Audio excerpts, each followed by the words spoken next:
નમસ્કાર મિત્રો, આજે આપણે વાત કરવાના છીએ કંપનીના જનરલ મેનેજર સાથે બનેલી ઘટના પર. સવારનો સમય હતો, ઠંડીનો માહોલ હજુ પણ છવાયેલો હતો. ધીમા ધીમા ધુમ્મસના પડછાયા સોસાયટીના બગીચા પર ઘૂમતા હતા. પક્ષીઓના અવાજોથી જાગૃત થયેલા લોકો એક પછી એક ઘરની બહાર નીકળતા હતા. પરંતુ એક વ્યક્તિ માટે આ સવાર સામાન્ય નહોતી. તે મોટી કંપનીનો જનરલ મેનેજર હતો. બધું સુવિધાથી ભરપૂર હોવા છતાં આજનો દિવસ તેના માટે કઠિન બનવાનો હતો. જ્યારે તે ઘરની બહાર આવ્યો ત્યારે તેના પગલાં થોડા તેજ હતા. હાથમાં ફાઇલ અને કાંધ પર લેપટોપનું બેગ હતું. ઘડિયાળમાં નજર કરતા તેને અંદાજ થયો કે સમય પહેલા જ તે મોડો થઈ ગયો હતો. અરે, હવે તો બહુ જલ્દી કરવું પડશે. અગત્યની મીટિંગ 11 વાગ્યે છે. ડાયરેક્ટર સાહેબ પણ હાજર રહેશે. જો મોડું થઈ ગયું તો ઇમેજ પર અસર પડશે. મનમાં આ વિચારો ગૂંજતા હતા, પણ તેમણે વિચાર્યું ન હતું તેવી ઘટના સામે આવી. કાર તરફ નજર કરતા તેને લાગ્યું કે કંઈક ગડબડ છે. આગળ જઈને જોયું તો કારનું ટાયર બેસી ગયું હતું. સ્પષ્ટ હતું કે કારમાં પંક્ચર પડ્યું હતું. તે ક્ષણે તેના ચહેરા પર ચિંતાની લકીરો દેખાઈ. હવે તો ગઈ મીટિંગ, તે મનમાં બોલ્યો. તે તાત્કાલિક ડ્રાઈવરને ફોન કરવા લાગ્યો, પણ ફોન સ્વિચ ઓફ હતો. સર્વિસ સેન્ટર કોલ કરવો એ લાંબી પ્રોસેસ હતી. સમય હાથમાંથી સરકી રહ્યો હતો. ઘડિયાળે 10:15 બતાવ્યું, એટલે કે માત્ર 45 મિનિટમાં તેને ઓફિસે પહોંચવું હતું. નહીં તો બધું બગડી શકે. એટલા મોટા તેણે નક્કી કર્યું કે કોઈ અન્ય માર્ગ અપનાવવો પડશે. સોસાયટીના ગેટ પાસે જઈને ટેક્સી બોલાવવાનો વિચાર કર્યો. ફોનમાં એપ ખોલી, પરંતુ આજુબાજુ એક પણ ટેક્સી ઉપલબ્ધ નહોતી. મારી તો વાટ લાગી ગઈ લાગે છે, તેણે મનમાં કહ્યું. એટલામાં સામેથી એક ઓટો આવતી દેખાઈ.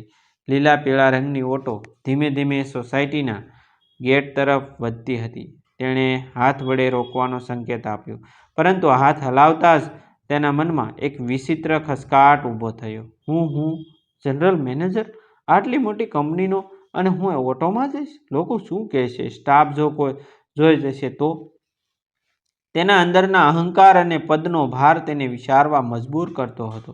પરંતુ બીજી તરફ વાસ્તવિકતા હતી. સમય હાથમાંથી સરકી રહ્યો હતો અને મીટિંગ ખૂબ જ અગત્યની હતી. થોડા સેકન્ડમાં જ મનમાં સંઘર્ષ ચાલ્યો. અંતે તેણે મજબૂરી સ્વીકારી અને વિચાર્યું, બરાબર, આ સમયે પ્રતિષ્ઠા કરતાં સમય મહત્વનો છે. મીટિંગ ચૂકી ન શકાય. ઓટો ગેટ પાસે આવીને ઊભી રહી.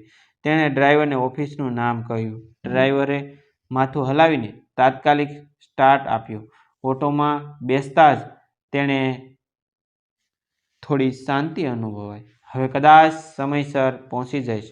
ઓટો થોડી જ દૂર થઈ ગઈ હતી કે અચાનક ડ્રાઈવરે બ્રેક લગાવી. જનરલ મેનેજર થોડું ચોંકી ગયો. ગુસ્સાથી બોલી ઉઠ્યો, અરે, શું થયું? કેમ અટકાવી? ડ્રાઈવરે નમ્ર અવાજમાં કહ્યું, સાહેબ, એક મિનિટ અહીં. સોસાયટીના ગેટ પાસે ઊભેલા સજ્જને થોડું અંતર સુધી મૂકવા છે. સિટી લાઇબ્રેરી સુધી જવું છે. બહુ દૂર નથી, રસ્તામાં જ આવશે. જનરલ મેનેજરનો ગુસ્સો વધુ વધ્યો. ના ભાઈ, આ કેમ ચાલે? મને મોડું થઈ રહ્યું છે. બીજું, હું આખું ભાડું ચૂકી રહ્યો છું. આખું ભાડું હું તને આપી રહ્યો છું, તો પછી તું કોઈ અજાણ્યા સાથે સીટ કેમ શેર કરું? મારે તાત્કાલિક ઓફિસ પહોંચવું છે. ડ્રાઈવર થોડી ક્ષણ ચૂપ રહ્યો, પછી મક્કમ સ્વરે બોલ્યો, સર, હું વર્ષોથી આ કામ કરું છું. એ ભાઈને હું રોજ લાઇબ્રેરીમાં મૂકી આવું છું. એ અહીંથી બહુ નજીક છે. તમારી ઓફિસ તરફ જ રસ્તામાં આવશે. જો તમને હજુ પણ વાંધો હોય તો તમે બીજી ઓટો પકડી શકો છો. હું તમારી પાસેથી પૈસા પણ નહીં લઉં. આ શબ્દમાં એવી મક્કમતા હતી કે જનરલ મેનેજર ક્ષણ માત્ર માટે નિઃશબ્દ થઈ ગયો. અંદરથી તેને લાગ્યું કે જો હવે ઝઘડો કરું તો સમય વધુ વેડફાઈ જશે. મનમાં ગુસ્સો હોવા છતાં તેણે ચૂપ રહીને નિર્ણય કર્યો કે ચાલો, જે થાય તે જોવામાં આવશે. ડ્રાઈવરે આગળ જઈને રસ્તાના કિનારે ઊભેલા સજ્જનને આદરપૂર્વક આમંત્રિત કર્યા. એ સજ્જન સાદા કપડામાં હતા, ચહેરા પર શાંતિ, આંખોમાં તેજ. જનરલ મેનેજરે થોડી ક્ષણ માટે વિચાર્યું કે એને પોતાની બાજુમાં બેસાડી લે કે નહીં, પરંતુ અંદરના અહંકારે ફરી રોકી દીધો. કોણ છે ખબર નથી, કેમ બાજુમાં બેસાડવું? એવું મનમાં કહીને તેણે વિચારને હટાવી દીધો. થોડા જ મિનિટમાં ઓટો સિટી લાઇબ્રેરી પાસે પહોંચ્યો. એ ભાઈએ નમ્રતાથી ડ્રાઈવરનો આભાર માન્યો અને ઉતરી ગયા.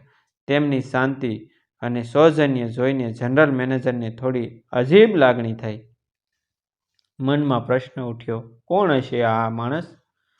જિજ્ઞાસા વધતા તેણે રિક્ષાવાળાને પૂછ્યું, ભાઈ, આ સજ્જન કોણ હતા?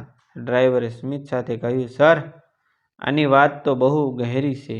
એકવાર સાંભળશો તો મન તડપી ઉઠશે. રિક્ષા આગળ વધી રહી હતી, પણ જનરલ મેનેજરનું મન હવે મીટિંગ પરથી થોડી વાર માટે ખસી ગયું. તે અજાણ્યા માણસના સાદગીભર્યા ચહેરા અને શાંત ચાલથી તેના મનમાં અનેક પ્રશ્ન ઉઠ્યા.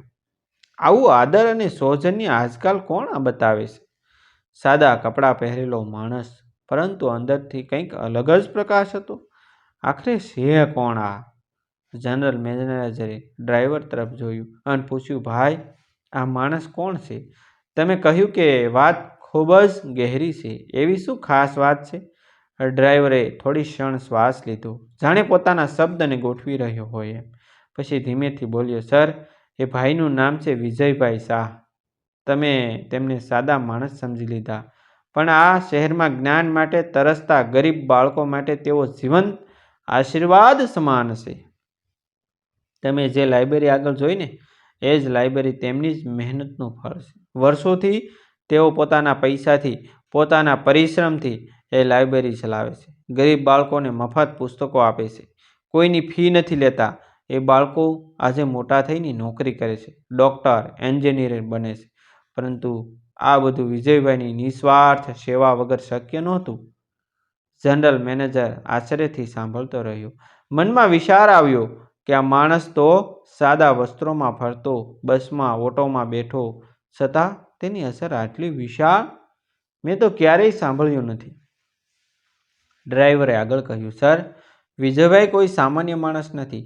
તમે માનશો નહીં, પણ એક સમય એવો હતો જ્યારે એક ખૂબ જ સમૃદ્ધ પરિવારમાં હતા. શહેરના જાણીતા વેપારીઓમાં તેમના પરિવારનું નામ આવતું. પૈસા, પ્રોપર્ટી, વૈભવ કશાની તેમને કમી નહોતી. પણ પછી એક એવી ઘટના બની કે આખું જીવન જ બદલાઈ ગયું. જનરલ મેનેજરનું મન વધુ ઉત્સુક બની ગયું. તેણે થોડું આગળ વળીને પૂછ્યું, કઈ ઘટના? શું થયું હતું? ડ્રાઈવર થોડા સમય મૌન રહ્યો. રસ્તા પર ઓટો ધીમે ધીમે આગળ વધી રહી હતી. જાણે કોઈ ગહેનતા સાથે વાહનની ગતિ પણ સુસંગત બની ગઈ હતી. અંતે તેણે કહ્યું કે સર, વિજયભાઈના પરિવાર સાથે એક મોટી દુર્ઘટના બની. તેમના એકમાત્ર દીકરાનું એક અકસ્માતમાં અવસાન થયું. તે દીકરો બહુ તેજસ્વી હતો, કોલેજમાં મેડલ જીતેલો, ખૂબ જ વિદ્વાન ગણાતો, તે જ પરિવારની આશા હતો. પરંતુ નસીબને બીજું જ મંજૂર હતું. એ અકસ્માત પછી વિજયભાઈ તૂટી ગયા. તેઓએ નક્કી કર્યું કે હવે બાકીનું જીવન અન્ય બાળકો માટે જીવાશે. પોતાના ઘરમાં જ શરૂઆત કરી. ધીમે ધીમે ઘર લાઇબ્રેરીમાં ફેરવાયું. આજે ત્યાં હજારો પુસ્તકો છે.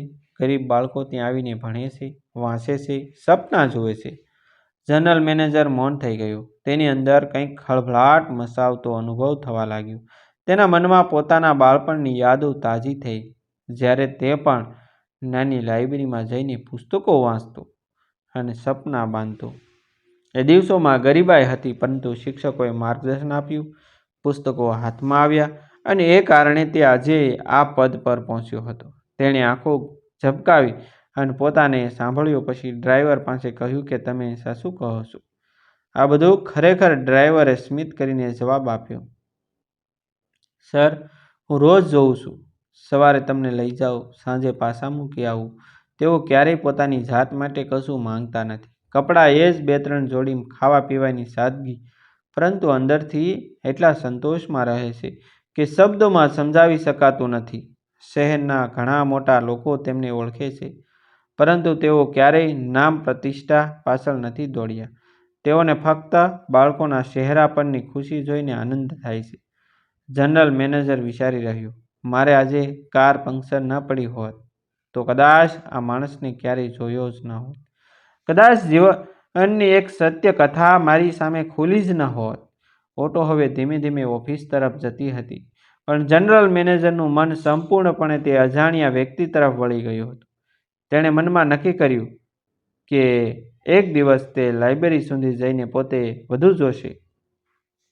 જનરલ મેનેજર ઓફિસમાં પહોંચી ગયો, પરંતુ આખો દિવસ તેના મન મીટિંગમાં નહીં, પરંતુ એ અજાણ્યા વ્યક્તિમાં જ અટવાઈ ગયું હતું. મીટિંગમાં તે બોલતો હતો કે પ્રેઝન્ટેશન આપતો પણ હતો, પણ અંદરથી વારંવાર એ જ ચહેરો તેની આંખો સામે આવી જતો હતો. સાદા કપડામાં નમ્રતાથી સ્મિત કરતો તે વ્યક્તિ તે રાતે ઘરે પાછો ફર્યો ત્યારે તેની પત્નીએ પૂછ્યું, આજે કંઈક અલગ લાગો છો, થાક્યા છો કે ચિંતિત છો? તેણે કહ્યું, થાક્યો છું નહીં, બસ કોઈ અજાણ્યા માણસને જોઈને મનમાં વિચારોના વાવાઝોડા ઉઠ્યા છે. પત્નીએ હળવેથી કહ્યું, લાગે છે એ અજાણ્યા માણસે તમારું મન જીતી લીધું છે. ક્યારેક કોઈ સાદી ઘટના આપણું આખું જીવન હસમસાવી મૂકે છે. આ વાત સાંભળીને તેણે નક્કી કર્યું કે બીજા જ દિવસે તે સિટી લાઇબ્રેરી જશે. બીજા દિવસે સવારે તે થોડો સમય કાઢીને લાઇબ્રેરી તરફ નીકળ્યો. સોસાયટી પાસેથી આગળ જતા જ એક નાનકડું મકાન દેખાયું, જેના બોર્ડ પર લખેલું હતું, શ્રી વિજય શાહ શહેર જાહેર લાઇબ્રેરી, સૌ માટે મફત.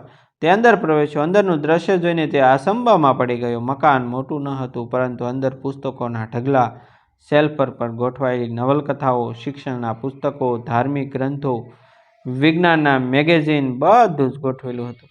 નાના નાના બાળકો, ક્યારેક કોલેજના યુવાનો ત્યાં બેઠા હતા, તન્મયતાથી વાંચતા હતા. એ દ્રશ્ય જોઈને જનરલ મેનેજરની આંખો પહોળી થઈ ગઈ. એક ખૂણે સાદી ખુરશી પર બેઠેલા વિજયભાઈ બાળકોને સમજાવી રહ્યા હતા કે જો દીકરા, આ પુસ્તકમાં મફત શબ્દો નથી, જીવન બદલાવાની શક્તિ છે. એક દિવસ તમારું જ્ઞાન જ તમને ઊંચાઈઓ સુધી લઈ જશે. જનરલ મેનેજરને લાગ્યું કે અહીં માત્ર લાઇબ્રેરી નથી પણ જાણે અંદર મંદિર છે, જ્ઞાનનું મંદિર. બાળકોને સમજાવીને વિજયભાઈ જનરલ મેનેજર પાસે આવ્યા. તેમણે હળવેથી કહ્યું, તમે કાલે રિક્ષામાં હતા ને, આજે અહીં કેવી રીતે? જનરલ મેનેજર થોડી ક્ષણ મૌન રહ્યો અને પછી બોલ્યો કે હા, કાલે તમને જોયા પછી મને મનમાં ખળભળાટ થયું. આજે બધું પોતે જોવા આવ્યો છું. તમે આ બધું શા માટે કરો છો? પોતાનું જીવન આવું કેમ સમર્પિત કરી દીધું? વિજયભાઈ થોડી ક્ષણ શાંત થયા. તેમની આંખોમાં એક પીડા દેખાઈ જે વર્ષોથી દબાઈ ગઈ હતી. પછી તેઓ ધીમે અવાજે બોલ્યા, એક સમય હતો જ્યારે હું પણ તમારી જેમ જ દુનિયાની દોડધામમાં હતો. પૈસા, બિઝનેસ, નામ બધું જ હતું. મારો એકમાત્ર દીકરો અજય, એ જ મારી આંખનો તારો હતો. ખૂબ હોશિયાર, ખૂબ જ પ્રતિભાશાળી. એક દિવસ સ્કૂલથી પરત આવતા અકસ્માત થયો અને તે ક્યારેય પાછો આવ્યો જ નહીં. તેઓ અટક્યા, આંખોમાં આંસુ આવી ગયા, પણ અવાજ મજબૂત રહ્યો. એ દિવસ મારા માટે અંતિમ દિવસ હતો.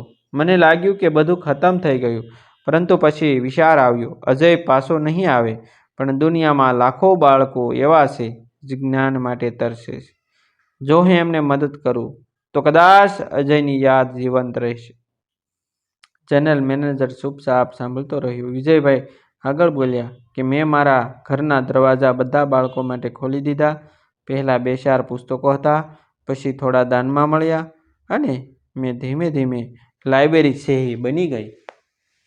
આજે અહીં છે આવતા દરેક બાળક મારા માટે અજય સમાન છે. એના ચહેરા પર સ્મિત જોઈને મને લાગે છે કે મારો દીકરો હજુ મારી સાથે છે. આ શબ્દોએ જનરલ મેનેજરને અંદરથી હસમસાવી નાખ્યો. તે વિચારવા લાગ્યો કે હું તો નોકરીમાં, પૈસામાં, પદમાં એટલો ગરકાવ છું કે ક્યારેય સમાજ માટે કશું વિચાર્યું જ નથી મેં. પરંતુ આ સાદો માણસ પોતાના દુઃખને ભૂલીને બીજાના જીવનમાં પ્રકાશ ભરી રહ્યો. સાચું સુખ તો કદાચ આ જ છે. તેના મનમાં એક અવાજ ગુંજી રહ્યો હતો, જીવનનો અર્થ ફક્ત પોતાનું વૈભવ નથી, બીજાને સુખ અને જ્ઞાન આપવું એ જ સાચી સફળતા છે. તે દિવસે તે લાઇબ્રેરીમાંથી બહાર નીકળ્યો ત્યારે તેને લાગ્યું કે તેનું જીવન હવે બદલાઈ રહ્યું છે. લાઇબ્રેરીમાંથી નીકળ્યા પછી જનરલ મેનેજરના મનમાં એક અજાણી શાંતિ અને એક અજાણ્યો ભાર બંને હતા. શાંતિ એ માટે કે તેણે જીવનનો એક નવો અર્થ શોધી લીધો હતો, અને ભાર એ માટે કે અત્યાર સુધીનો પોતાનો જીવન પ્રવાસ માત્ર પદ, પૈસા અને પ્રતિષ્ઠા સુધી સીમિત હતો. તે રાતે તે ઊંઘી શક્યો નહીં. પત્ની તેની બાજુમાં સૂતી હતી, પણ તે છત તરફ જોયા કરતો. મનમાં સતત એક જ પ્રશ્ન ફરી રહ્યો હતો, શું હું સાચે જ સફળ છું? લાખો રૂપિયાની સેલેરી, મોટી કાર, વૈભવી કાર, ઘર, આ બધું છે, પણ જો સમાજને એક ટીપું પણ પાછું આપી ન શક્યો તો એ સફળતા કઈ કામની? અગાઉ તે મીટિંગમાં મોડું થવાથી ડરે છે, ડાયરેક્ટરની નજરમાં ઇમેજ ખોવાઈ જશે એ ચિંતામાં રહે છે, પણ હવે તેની આંખોમાં એક અલગ જ ઇમેજ હતી. વિજયભાઈની સાદગીમાં સંતોષ અનુભવતા માણસની હતી. થોડા જ દિવસોમાં જનરલ મેનેજર ફરીથી લાઇબ્રેરી ગયો. આ વખતે તે ખાલી હાથ ન ગયો. પોતાના ઘરની સ્ટડી રૂમમાંથી જૂના પુસ્તકો, કેટલીક નવી રેફરન્સ બુક્સ અને બાળકો માટેની વાર્તા પુસ્તકો લઈને ગયો. બાળકો એ પુસ્તકો જોયા ત્યારે તેમની આંખોમાં ચમક આવી ગયો. વિજયભાઈએ સ્મિત સાથે કહ્યું કે જુઓ સર, તમે જે આપ્યું એથી કદાચ તમારા માટે બહુ મોટું નથી, પણ આ બાળકો માટે એ સપનાથી ઓછું નથી હો. આ શબ્દોએ જનરલ મેનેજરના હૃદયમાં નવી જ્યોત પ્રગટાવી. થોડા અઠવાડિયામાં તેણે પોતાની કંપનીમાં એક નવી પહેલ કરી. કર્મચારીઓ સાથે બેઠક બોલાવીને કહ્યું કે અમે બિઝનેસમાં સફળ છીએ, પરંતુ શું આપણે સમાજ માટે કંઈ કર્યું છે? આજથી દરેક મહિને એક ફંડ બનાવશે. તે ફંડથી આપણું ગરીબ બાળકો માટે પુસ્તકો, સ્ટેશનરી અને સ્કોલરશિપ આપશું. જે કોઈ ઈચ્છે તે પોતાની મરજીથી યોગદાન આપી શકે. કંપનીના કર્મચારીઓ આ પહેલને ખૂબ સરાહલી. ધીમે ધીમે કંપનીનું નામ ફક્ત નફા માટે નહીં, પણ સમાજ સેવા માટે પણ જાણીતું થવા લાગ્યું. એક દિવસ જનરલ મેનેજર ફરી વિજય પાસે ગયો અને કહ્યું કે ભાઈ, તમે મારી આંખ ઉઘાડીને દેખાડી. તમે શીખવાડ્યું કે જીવનનું સાચું મૂલ્ય બીજાના જીવનમાં પ્રકાશ લાવવામાં છે. હું તમારી સાથે મળીને આ લાઇબ્રેરીને વધુ મોટી બનાવવા માંગુ છું. વિજયભાઈની આંખોમાં આંસુ આવી ગયા. તેમણે નમ્રતાથી જવાબ આપ્યો, સર, મને આનંદ છે કે તમે આ માર્ગ પસંદ કર્યો. પૈસા તો ઘણા લોકો પાસે છે, પણ સાચું ધન તે છે જે બીજાના કામ આવે. જો એક બાળકને પણ તમે જ્ઞાનનો દીવો આપી શકો તો સમજો કે તમારું જીવન સફળ છે. થોડી જ વારમાં લાઇબ્રેરીનું રૂપ બદલાઈ ગયું. કંપનીના સહયોગથી નવી બિલ્ડિંગ, વધુ પુસ્તકો, આધુનિક સુવિધાઓ ઉમેરાઈ. ગરીબ બાળકો માટે સ્કોલરશિપ શરૂ થઈ. શહેરમાં લોકો આશ્ચર્યથી કહેવા લાગ્યા, એક કંપનીનો જનરલ મેનેજર જે પહેલા ફક્ત પદ અને પૈસાની ચિંતા કરતો, આજે સમાજ સેવામાં આગળ છે. જનરલ મેનેજર પોતાની ડાયરીમાં લખ્યું કે મારા જીવનનો સૌથી મોટો પાઠ મને એક રિક્ષામાં મળ્યો. કારનું ટાયર પંક્ચર થયું. એ દિવસે કદાચ નસીબે મને એ માર્ગ બતાવ્યો જે સાચી સફળતા તરફ લઈ જાય છે. વિજયભાઈ જેવા લોકો જ સાચા માર્ગદર્શક છે. અને વાર્તા અહીં એક સુંદર સંદેશ સાથે પૂર્ણ થાય છે. જીવનમાં સાચી સફળતા પદ, પૈસા કે પ્રતિષ્ઠામાં નથી. સાચી સફળતા એ છે કે આપણે કેટલા લોકોને જ્ઞાન, સુખ અને આશા આપી શક્યા. મિત્રો, આ વાર્તા લેખકના વિચારો દ્વારા અને કાલ્પનિક રચના કરવામાં આવી છે. આવા જ નવા વિડીયો જોવા માટે અમારી ચેનલ સાથે બન્યા રહેજો અને ચેનલને સબસ્ક્રાઈબ કરી દેજો. થેન્ક યુ મિત્રો. મળીશું આપણે એક નવા વિડીયો સાથે, એક નવી સ્ટોરી સાથે.